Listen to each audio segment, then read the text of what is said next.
Uta ebandeli ya ntango, moto azali kolota ete akoki kotambwisa biloko na mosika na bolingi na bongo na ye. Bato ya siansi bazali koluka likambo yango na koyekolaka bongo ya moto pona koluka mayele oyo ekoki kosala ete ndoto yango ezala ya solo. Pierre Sedi, elenge étudiant congolais na faculté ya Polytechnique na Université ya Kinshasa, azali moko na batu baye sima ya kokanisa pe koluka alobi ete alongi kosala système oyo epesaka nzela na contrôle ya robot na volonté ya cerveau. Alors, système oyo na développé babengi yango interface cerveau-machine.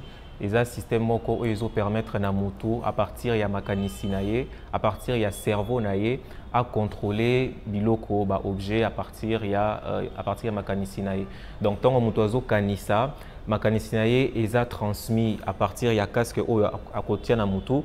Casque oyo ezo tanga oyo nyonso ezo leka na kati ya mutu et ezo tindango na ordinateur azo sala traitement oyo tobengi intelligence artificielle pour na komeka ko comprendre oyo ezo leka na kati ya mutu pe ordinateur nde akoyeba na kotinda ba commande to ba instruction ba mitindo et pas ya robot po ete robot akoka kotambola na kolandisama na oyo mutu asengi na kati ya mutu na ye. Ingénieur Jean-Marie oyo azali vice doyen chargé de l'enseignement na faculté ya Polytechnique ya Université ya Kinshasa alobi na biso boye. Le développement bokoli ya mboka nyonso etali ndenge bozali ya ba ingénieur pe na motango ya ba ingénieur oyo mboka ezali ko former.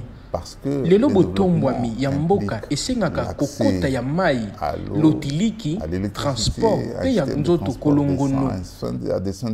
Likambo oyo tozali na yango awa lelo ya ingénieur Sedi oyo atie ebongiseli pona kokontrole robot na makanisi.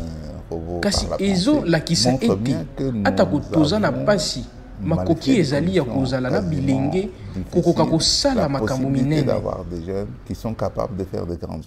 Uto Kinshasa, André Ndambi pona lolaka l'Amérique.